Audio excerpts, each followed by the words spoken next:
Good morning friends, నేను మీ సాయి మల్లేష్ని మాట్లాడుతున్నాను. ముందుగా మా ఛానల్ సబ్స్క్రైబ్ చేసి లైక్ చేసి షేర్ చేయండి. అదేవిధంగా ఈరోజు వార్తల్లోని ముఖ్యాంశాలు తెలుసుకుందాం. ఈనాడు దినపత్రిక భారత్కు F-35 శత్రు భీకర యుద్ధ విమానాలను విక్రయించేందుకు అమెరికా అంగీకారం. తహవూర్ రానా అప్పగింతకు సై. మోడీ ట్రంప్ భేటీలో పలు కీలక నిర్ణయాలు. 2030 కల్లా $50,000 కోట్ల ద్వైపాక్షిక వాణిజ్య బంధమే లక్ష్యం. వాషింగ్టన్ నుంచి చమురు గ్యాస్ కొనుగోళ్లు పెంచనున్న ఢిల్లీ. సుంకాల్లో భారత్కు మినహాయింపులు ఉండవన్న ట్రంప్. త్వరలో మెగా వాణిజ్య ఒప్పందం కుదుర్చుకుంటామని ప్రకటన. అక్రమ వలసదారులను వెనక్కి తీసుకునేందుకు సిద్ధమన్న మోడీ. విధంగా నిన్న వాషింగ్టన్లో అమెరికా పర్యటనలో ప్రధానమంత్రి నరేంద్ర మోడీ ఈ విధంగా ఇక్కడ ట్రంప్తో సమావేశమైనట్టుగా చూసుకోవచ్చు. ఈ విధంగా వివిధ అంశాలపై చర్చించినట్టుగా మనం చూడవచ్చు. ఇక్కడ వాణిజ్య సంబంధ ఆర్థిక లావాదేవీలపై ఈ విధంగా ఒప్పందాలు కుదుర్చుకున్నట్టుగా చూసుకోవచ్చు. ఈ విధంగా ఇక్కడ ఎవరైతే అక్రమ వలసదారులు ఉన్నారో వాళ్ళని వెనక్కి తీసుకెళ్తామని ప్రధానమంత్రి నరేంద్ర మోడీ హామీ ఇచ్చినట్టుగా కూడా చూడవచ్చు మనం. ఈ విధంగా భేటీలో పలు కీలక నిర్ణయాలు. 2030 కల్లా $50,000 కోట్ల ద్వైపాక్షిక వాణిజ్య బంధమే లక్ష్యం.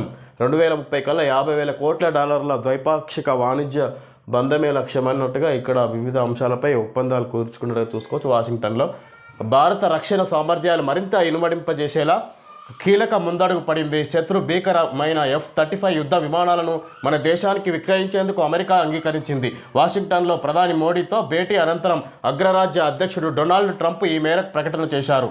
భారత కాలమానం ప్రకారం శుక్రవారం తెల్లవారుజామున శ్వేతసౌధంలో ఈ ఇద్దరు నేతలు సమావేశమై ద్వైపాక్షిక ప్రాంతీయ అంతర్జాతీయ అంశాలపై విస్తృతంగా సమాలోచనలు జరిపారు. అనంతరం ఢిల్లీకి అనుకూలంగా పలు నిర్ణయాలు వెలువడ్డాయి. అమెరికా నుంచి చమురు గ్యాస్ కొనుగోళ్లను పెంచడంతో పాటు 26/11 ముంబై ఉగ్రదాడి కేసు నిందితుడు తహవూర్ రానాను భారత్కు అప్పగించడం వంటివి అందులో ఉన్నాయి. సుంకాల విషయంలో ఢిల్లీకి మినహాయింపులేవి ఉండబోవని ట్రంప్ స్పష్టం చేయడం కాస్త ఇబ్బందికర అంశమే అయినా ద్వైపాక్షిక వాణిజ్య బంధం విలువను 2030 కల్లా $50,000 కోట్ల పెంచుకునేలా మెగా వాణిజ్య ఒప్పందాన్ని త్వరలో కుదుర్చుకుంటామని ఇరు దేశాలు ప్రకటించడం ఊరట కలిగించేదే. శ్వేత సౌధంలోని ఓవల్ కార్యాలయంలో మోడీకి ట్రంప్ ఆత్మీయ స్వాగతం పలికారు. చాలాసేపు కరచాలం చేసి ఆయన్ను ఆలింగనం చేసుకున్నారు. మోడీని అద్భుత వ్యక్తిగా, గొప్ప స్నేహితుడిగా అభివర్ణించారు. మోడీ, మిమ్మల్ని చాలా మిస్ అయ్యామని వ్యాఖ్యానించారు. వాషింగ్టన్లోని శ్వేత సౌధంలో సంయుక్త విలేకరుల సమావేశంలో పాల్గొన్న ప్రధాని మోడీ, అమెరికా అధ్యక్షుడు డొనాల్డ్ ట్రంప్. విధంగా ఇక్కడ వాషింగ్టన్లో అమెరికాలో ప్రధాని నరేంద్ర మోడీ ఇక్కడ అమెరికా అధ్యక్షుడు ట్రంప్ను కలిసి ఇక్కడ వివిధ అంశాలపై చర్చించినట్టుగా చూసుకోవచ్చు. ఈ విధంగా ఇక్కడ వాళ్ళు చాలాసేపు ఈ విధంగా ఎన్నో రోజుల నుంచి మిస్ అయ్యామన్నట్టుగా ట్రంప్ నరేంద్ర మోడీని ఉద్దేశించి మాట్లాడేట్టుగా చూడొచ్చు. వైద్య విద్య థియరీలోనూ కుమ్మక్కు. MBBSలో మల్టిపుల్ చాయిస్ ప్రశ్నలు లీక్. ఆరోగ్య వర్సిటీ పరీక్షల విభాగంలో కొందరు లాలూచి మరో 30% మార్కులు సాధిస్తే ఉత్తీర్ణతే. పీజీలోనూ ప్రాక్టికల్ థియరీ పరీక్షలో లోపభూయిష్ట విధానం, సమూల మార్పులు అవసరమంటున్న నిపుణులు. MBBS, PG వైద్య విద్య ప్రాక్టికల్ పరీక్షలోనే కాదు, రాత థియరీ పరీక్షలోనూ అక్రమాలు చోటు చేసుకుంటున్నట్లు తెలుస్తుంది. ముఖ్యంగా కొన్ని ప్రైవేట్ వైద్య కళాశాలల్లో ఈ వికృత పోకడలు తారస్థాయికి చేరుకోగా కొన్ని ప్రభుత్వ కాలేజీల్లోనూ ఈ తరహా ధోరణి వేళ్ళూనుకోవడం ఆందోళన కలిగిస్తుంది. అడ్డుకోవాల్సిన ఆరోగ్య వర్సిటీ అధికారుల్లో కొందరు కొన్ని ప్రైవేట్ ప్రభుత్వ వైద్య కళాశాలలో ప్రొఫెసర్లతో లాలూచి పడుతుండడం గమనార్హం. థియరీ పరీక్షల నిర్వహణలో సీసీ కెమెరాలున్నా అవి తూతూ మంత్రంగానే పనిచేస్తున్నాయనే విమర్శలున్నాయి. జాతీయ వైద్య కమిషన్ NMC కూడా శిక్షణ పరీక్షల విధానంలో సమూల మార్పులు చేయాల్సిన అవసరం ఉందని నిపుణులు సూచిస్తున్నారు. అందులో ముఖ్యమైనవి పరీక్షల విభాగం ప్రక్షాళన అవసరం. MBBS థియరీ పరీక్షలో 10 మార్కులను మల్టిపుల్ చాయిస్ ప్రశ్నలుగా ఇస్తున్నారు. వాటిని కాలోజీ ఆరోగ్య విశ్వవిద్యాలయం పరీక్షల విభాగంలోని కొందరు అధికారుల సహకారంతో విధంగా MBBS మల్టిపుల్ చాయిస్ ప్రశ్నలు లీకు. వైద్య విద్య థియరీలోనూ కుమ్మక్కు. విధంగా ఆరోగ్య వర్సిటీ పరీక్షల విభాగంలో కొందరు లాలుచి మరో 30% మార్కులు సాధిస్తే ఉత్తీర్ణతే. పీజీలోను ప్రాక్టికల్ థియరీ పరీక్షల్లో లోపభూయిష్ట విధానం, సమూల మార్పులు అవసరమంటున్న నిపుణులు. విధంగా MBBS విద్యార్థుల పరీక్షల పేపర్లు లీక్ చేస్తున్నారు. అందులో 30% మార్కులు సొంతంగా తెచ్చుకుంటే సరిపోతుంది, పాస్ అయినట్టుగా. ఈ విధంగా మొత్తం మీద అందులో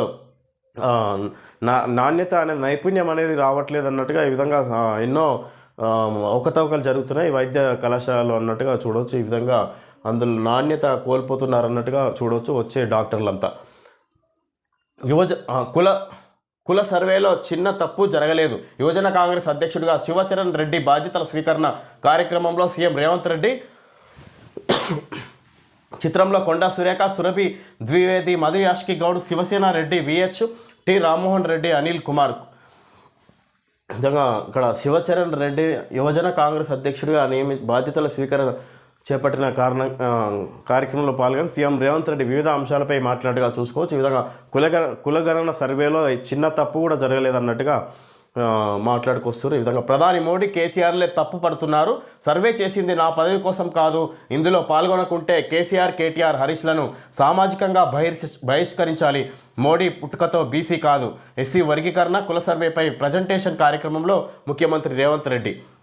విధంగా ఎస్సీ వర్గీకరణ కుల సర్వేపై ప్రజెంటేషన్ కార్యక్రమంలో ముఖ్యమంత్రి రేవంత్ రెడ్డి ఈ విధంగా ఇక్కడ కులగణన సర్వే అనేది నా కోసం జరపలేదు. ఈ విధంగా ఆయన ఏ అవకతవకలు కూడా జరగలేదు, అనవసరంగా ఆరోపిస్తున్నారు అన్నట్టుగా చెప్పుకొస్తున్నారు. తెలంగాణలో సామాజిక ఆర్థిక కుల సర్వేను పకడ్బందీగా నిర్వహించామని, అందులో ఒక్క తప్పు కూడా జరగలేదని ముఖ్యమంత్రి రేవంత్ రెడ్డి స్పష్టం చేశారు. ఓవైపు ప్రధాని మోడీ, మరోవైపు మాజీ సీఎం కేసీఆర్లు కుల సర్వేను తప్పుపడుతూ దాన్ని కోల్డ్ స్టోరేజ్లోకి నెట్టే ప్రయత్నాలు చేస్తున్నారని విమర్శించారు. కులగణన, ఎస్సీ వర్గీకరణ అంశాలపై శుక్రవారం గాంధీ భవన్లో మంత్రులు, కాంగ్రెస్ ఎమ్మెల్యేలు, పార్టీ జిల్లా మండల అధ్యక్షులు, బ్లాక్ ప్రెసిడెంట్లకు నిర్వహించిన అవగాహన ప్రజెంటేషన్ కార్యక్రమంలో సీఎం ప్రసంగించారు.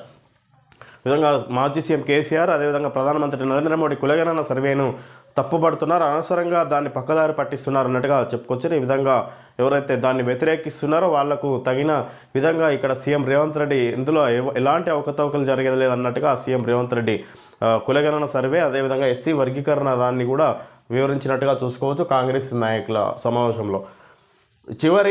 చివరి రెడ్డి సీఎంను నేనే అయినా పర్వాలేదు. మా నాయకుడు రాహుల్ గాంధీ ప్రజలకు ఇచ్చిన మాట నిలబెట్టేందుకు కులగణనను పూర్తి చేశాం.